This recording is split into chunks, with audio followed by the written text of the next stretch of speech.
Hi, it's Barry Campbell, lead pastor at Highland Baptist Church in Redmond, Oregon. Just wanted to share a couple of thoughts with our HBC family and others who might be interested.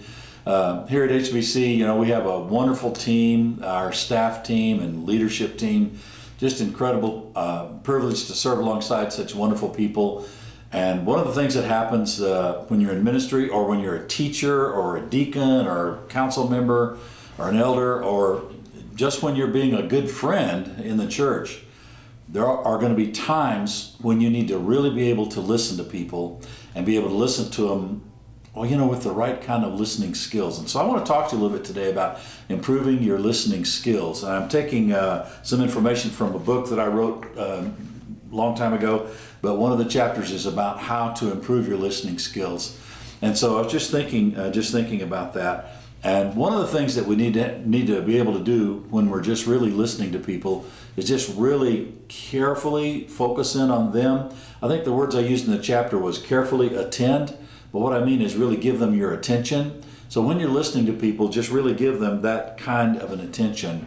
And so if you're giving them attention and you're really focusing on that other person when you listen to them, it's going to be important to watch for what's going on with them emotionally, what's going on with them physically. Kind of pay attention to their behavior, because you can sometimes see some things in their hands, or the way they're holding their bodies, or the way the expressions, or maybe not even expressions. You can see tension in people's faces sometimes.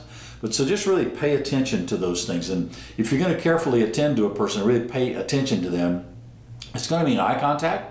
So you need to kind of put away other things that might be getting in the way of really having eye contact with them. Well, of course, it's not a time to be doing other stuff. It's a time to be really focusing in and giving them eye-to-eye contact. And I always consider the seating arrangement in the room. It's very difficult. Well, for me, it's really difficult for me in a kind of a professional setting, like pastor to church member. It's really difficult for me to really listen to somebody if we're sitting side by side. I'd rather be facing them. Now, if it's a friend and you're sitting on a couch or something, you can kind of turn and face each other, but you need to get somewhere where you can really see. So even the seating arrangements. And for me, I have to really be careful about communicating through my posture, because I really tend to cross my arms. It's just a comfortable way for me to do that. But I've learned that sometimes when you cross your arms, people interpret that as you're closed off from them and you're not really receiving, what they're trying to communicate. So really carefully focus on them, pay attention to them. The second thing is to respond with empathy. Now, there's a difference in sympathy and empathy. Sympathy means, I'm really feeling sorry for you. But empathy means I'm walking along that journey with you. I'm really resonating with you. I am kind of side by side with you, and I understand. I'm trying my best to understand. By the way, I don't ever say, when I'm listening to someone, I don't ever say, I know what you're going through, because I don't. I don't know what they're going through. But empathy is a way to just kind of relate to them at a deeper level. So when you're listening, let that person tell you what they need to tell you, and then ask clarifying and open-ended questions. And by open-ended questions, I mean it's not a question to which the answer is yes or no. It's a question like this: well, tell me more about that, or tell me more about what happened when, or how did you feel when. So you don't ask a question that the answer is yes. You ask an open-ended question that really promotes more discussion. When you're really listening to someone, it's important to risk self-disclosure. If you're close to them, now I want you to be careful about this risk. I don't want you to tell them things that are inappropriate. But if you're really listening to someone and you can risk disclosing some of yourself, maybe your own feelings, or maybe an experience that you've had in the past. Now, if you don't know somebody, you must not risk telling them things that they can clobber you with. Not that kind of a risk, but I am talking about the risk of being open enough to say, wow, I know it's not the same thing, but I've been through some things. Now, be careful with that when you risk self-disclosure. Don't turn the conversation back to you. It's not about you, it's about them when you're listening to someone. And so don't turn that conversation back to you, but do take a moment to try to empathize with them by risking some kind of a self-disclosure.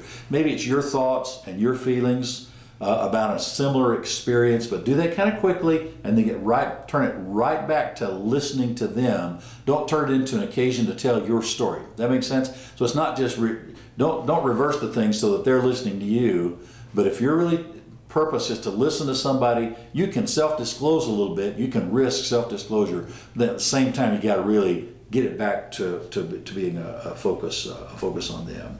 Now sometimes when you're listening, and especially if you're in a pastoral role or a teacher role or a discipling role where you're discipling somebody else, or someone has come to you asking for help, sometimes you have to challenge and confront appropriately.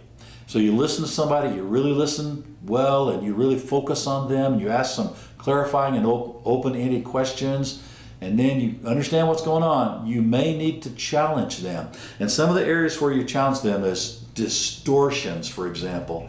Like, what I hear you saying just doesn't make sense. It sounds to me like you've got a fuzzy meaning of this. What's happened to you doesn't sound like that's the kind of thing that makes sense to me. Could I challenge you about, is this actually what happened? Was it this or was it that? And so you're listening, but you challenge in a way that challenges their distortions and really self-delusions where people are just fooling themselves, and you know it, you can see it, and God has just laid it on your heart that they have just kind of self-deluded. What that means is they just fooling themselves into thinking that something is right when it's actually wrong. Or maybe they have a blind spot, and you could say to them, well, look, you just told me this and you told me this, how can you possibly come to this conclusion? They've got a blind spot, and sometimes people do have a blind spot. I want you to be careful about that, because you're not God, you're not judge and jury, and you're probably not a counselor. I know I'm not. I'm not a professionally trained counselor. But if you're talking to someone and there's an obvious blind spot in what they're telling you, I think in a loving, gentle way, it's okay to say, hey, because I love you, could I just tell you something that I see? It seems to me that you might have a blind spot here. Are you really seeing this in an accurate and a real way? And and one last thing I want you to be careful about. Don't use your listening or your confrontation if you have to confront.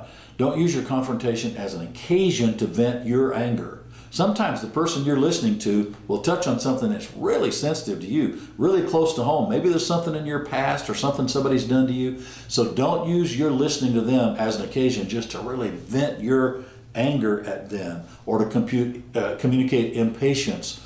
Or sometimes we can even communicate disgust that we have with them, and that's not appropriate. We need to listen to them with an open heart, with a loving heart. So just some helpful hints. Ask questions, and not just yes and no questions, open-ended questions. Avoid interrogation. You're not a private investigator probably, and that's not the purpose of the listening time. Avoid interrogation kinds of things. And this is huge. Don't pretend to listen in order to prepare what you're going to say next. Really listen to that person. You can pause when they finish talking and prepare what you need to say. Don't tune them out and pretend to be listening when actually what you're doing is in your mind. You're thinking about, you're preparing what you're going to say next. That makes sense? I think we all do that. We all do that sometimes. And then, of course, listen with empathy. Really try to understand. The Bible says, my dearly, and this is James 1:19, my dearly loved brothers, understand this. Everyone must be quick to hear, slow to speak, and slow to anger. So James nailed it. That's what we ought to be as Christian brothers and sisters. I hope these little tips are helpful in how to be a great listener and improve your listening skills. Thanks. Have a great day. God bless you.